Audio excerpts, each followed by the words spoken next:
জানি না আর কোন দলের ওনাদের আগে আর কোন দল জন্ম নিয়েছে এবং এখন টিকে আছে কিনা আমি জানি না। তাহলে ব্রিটিশ আমলে যে দল হয়েছে তারা শুনেন, ভালো জিনিস তো বাংলাদেশে কম, ভালো কাজ করা খুব কঠিন, খারাপটা খুব সহজ। চাঁদাবাজি তো খুব সহজ।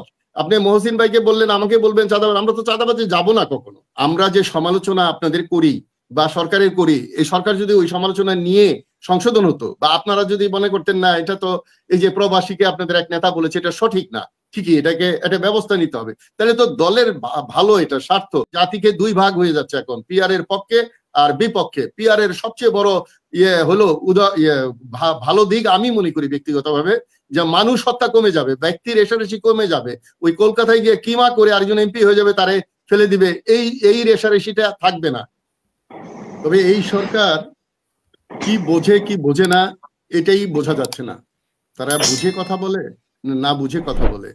এবং এই সরকার যতটুকুই এই অন্যায় বা ভুল করছে সেখানে বিএনপির দায়ভার আছে। বিমান দুর্ঘটনার পর আসিফ নজরুল যখন ছিল, অবরুদ্ধ ছিল 10 ঘন্টা, তারপরে বড় 4টি দলে কে ডাকা হলো, সেখানে এনসিপি ছিল, বিএনপিও ছিল। সেখানে বিএনপি এই প্রতিবাদ করেনি কেন যে বড় 4টি দল ডাকলেন, তা আমরা কেন থাকবো এনসিপির সাথে?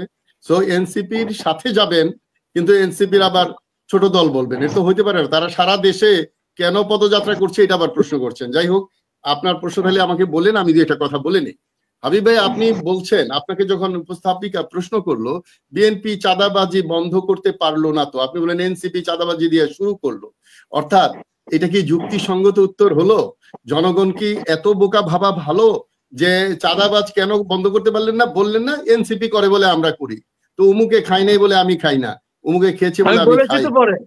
আমরা বহিষ্কার করেছি, আমরা থানায়। আমি আসতেছি, আপনি আবার বলেন, আপনি বলেন আমাকে। পদযাত্রায় আমি একটা করে আসি, আইনের আওতায় নেওয়ার জন্য তো বলা হয়েছে, কিন্তু সরকার যদি আইনের আওতায় না নেয় তাহলে আমি আসি। সরকার তো সরকারি দলকে ওই একজন উপদেষ্টা বলেই ফেলছিল, সরকারি দল নামই বলে ফেলছিল। তো সরকারি দলকে তো সরকারি দল ওই করবেই।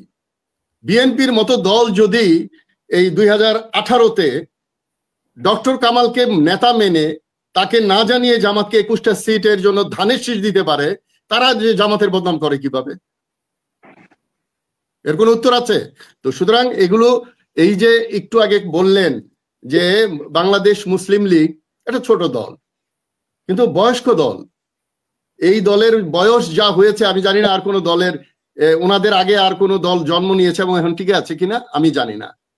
তাহলে ব্রিটিশ আমলে যে দল হয়েছে তারা, শুনেন, ভালো জিনিস তো বাংলাদেশে কম, ভালো কাজ করা খুব কঠিন, খারাপটা খুব সহজ। চাঁদাবাজি তো খুব সহজ। আপনি মহসিন ভাইকে বললেন, আমাকে বলবেন চাঁদাবাজি, আমরা তো চাঁদাবাজি যাব না কখনো। তো সুতরাং বড় দল কখন ছোট হয়ে যায়, কখন ছোট দল বড় হয়ে যায়, সেটা তো বাংলাদেশ সবচেয়ে বড় উদাহরণ। তো সুতরাং এইভাবে মানুষকে যদি বলেন তাহলে তো নিজের দলের দিকে মনোযোগটা কমে যায়। আমার বক্তব্যটা হলো সেখানে। আপনি আসেন যে পদযাত্রায় লাভ কি হলো? পদযাত্রায় ওদের লাভ হয়েছে, আপনাদের লাভ হয় নাই।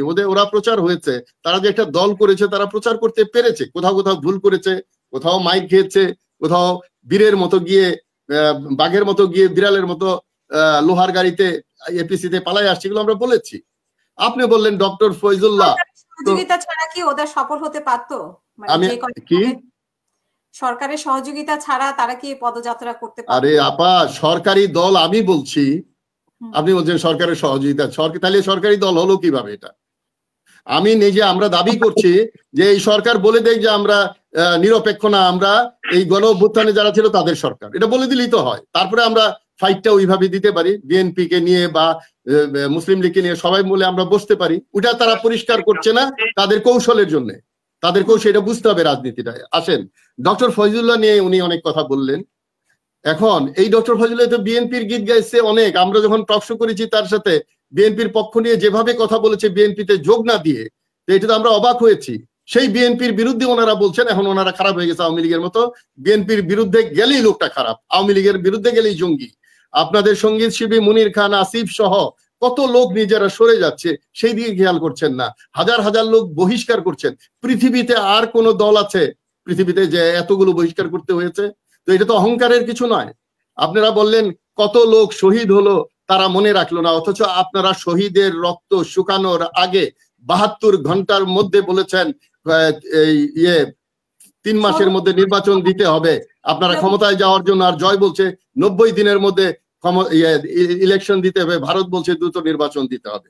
তো সুতরাং জনগণকে বোকা না ভেবে আমার মনে হয় যার যার দল গোছানো তার আমাদের গ্রামে একটা কথা আছে হাবিব ভাই, আমরা যে সমালোচনা আপনাদের করি বা সরকারের করি, এই সরকার যদি ওই সমালোচনা নিয়ে সংশোধন হতো, বা আপনারা যদি মনে করতেন না এটা তো এই যে প্রবাসীকে আপনাদের এক নেতা বলেছে এটা সঠিক না, ঠিকই এটাকে একটা ব্যবস্থা নিতে হবে, তাহলে তো দলের ভালো, এটা স্বার্থ, ক্রিটিককে তো গণতন্ত্রে আপনাকে গ্রহণ করতে হবে। তো সুতরাং আমাদের প্রবাদ আছে একটা, মরবে ঘোড়ায় মাটি কামড়ায়, ঘোড়া তো দাঁড়ায় ঘুমায়, একবার যদি ঘোড়া শুয়ে পড়ে সেই ঘোড়া আর দাঁড়ায় না। আমি দেখতে পাচ্ছি বিএনপি শুয়ে পড়েছে, তাদের দাঁড়ানোর মতো নেতা নাই, কারণ তাদের ভারপ্রাপ্ত নেতা হলো বিদেশে, আর শহীদ জেনারেল জিয়ার ওয়াইফ অসুস্থ, উনি 3 বারের প্রধানমন্ত্রী অসুস্থ, এবং এইখানে এইসব জায়গায় যে ভ্যাকুয়াম তৈরি হয়েছে সেটা আপনাদের একটু রিপেয়ার করা দরকার, জাতির স্বার্থে, দেশের স্বার্থে। আপনাদের ভূমিকাটা হওয়া উচিত জাতি। আপনারা এনসিপির পিছনে, বিএনপি যেমন, আওয়ামী লীগ যেমন আপনাদের পিছনে লেগে থাকতো, কথায় কথায় বলতো বিএনপি জামাত বিএনপি জামাত, আপনারা এখন এনসিপির পিছিয়ে লেগে আছেন। তা আমরা ক্ষুদ্র দল করি, ছোট দল, আমার মনে হয় বিএনপির আরো বড় চিন্তা করে বড় কাজ করা উচিত। আপনারা বলেন 31 দফা আছে আমাদের, আমি তো জানি 31 দফা আছে, আপনারা 31 দফা করেছিলেন সবাইকে নিয়ে জাতীয় সরকার করবেন আন্দোলনকে জমানোর জন্য। এখন আপনারা যেটা মানবেন কি প্রমাণ আছে? আপনারা এই পিআর মানেন না, যেখানে অনেক দল আসতে পারবে, আপনারা বলেন সবাইকে নিয়ে আমরা নির্বাচন করবো, তাহলে আপনাদের সব বিরোধিতা আছে। আর পিআর এর ব্যাপারে আমি একটি কথা বলতে চাই, যে গণতন্ত্র পৃথিবীতে সব দেশে একরকম নয়, এক এক দেশের গণতন্ত্র এক এক রকম। আপনি একটা শার্ট বিদেশ থেকে নিয়ে আসলেন আমার জন্য, আমার সাইজ, রং, ওয়েদার কিছুই আনলেন না, ঠিক মতো জানলেন না, সেটা আমার স্যুট করবে না, সেটা এখানে অল্টার করে ঠিক করে নিতে হবে। তো পিআর বাংলাদেশে যে নেপালে ফেল করছে বা অন্য জায়গায় ফেল করছে খুব কম সংখ্যক, সেই পিআর কেন ফেল করলো, কেন সরকার নড়বড়ে, কেন পিআর ক্ষতিকর, এবং এটা কিন্তু বর্তমান পদ্ধতির খুব কাছাকাছি। এই বর্তমানেও কিন্তু বাংলাদেশের মানুষ ব্যক্তিকে দেখে ভোট দেয় না, কলা গাছকে ভোট দেয় মার্কা দেখে। আপনারা মার্কাকে ছোট করেন, দলকে মুখে বলেন ব্যক্তির চেয়ে দল বড়, দলের চেয়ে দেশ, আবার যখন দলীয় ভাবে ইলেকশন হবে মার্কায় তখন বলেন না ব্যক্তিরে দাও। তো ব্যক্তির একজনও পাস করে না আপনার ব্যক্তির ইমেজে, পাস করে এই ধানের শীষ আর নৌকার ইমেজে পাস করছে, নাইলে মমতাজের মতো লোক পাস করতো না। এরকম আরো অনেক উদাহরণ দেওয়া যাবে। সো আপনারা এই পিআর এর বিরোধিতা করতে গিয়ে জাতিকে 2 ভাগ হয়ে যাচ্ছে এখন, পিআর এর পক্ষে আর বিপক্ষে। পিআর এর সবচেয়ে বড় হলো ভালো দিক আমি মনে করি ব্যক্তিগতভাবে, যে মানুষ হত্যা কমে যাবে, ব্যক্তির রেশারেশি কমে যাবে। ওই কলকাতায় গিয়ে কিমা করে আরেকজন এমপি হয়ে যাবে, তারে ফেলে দিবে, এই রেশারেশিটা থাকবে না। সুতরাং আগামীতে এই যে আপনাদের এতগুলো লোক মারা গেল এবং ভবিষ্যতে নির্বাচনে মারা যাবে, হত্যার কোনো মূল্যই নেই বাংলাদেশে, রাজনৈতিক হত্যাগুলোরও মূল্য নাই, কিন্তু এইগুলোরে আমরা বিক্রি করে খাই। ওই যে নূর হোসেন কবে মারা গেছে, ওনার নাম নিয়ে আমরা কথা বলি, অমুকের নাম নিয়ে কথা বলি, ডাক্তার মিলন, এগুলো আমরা ব্যবহার করি।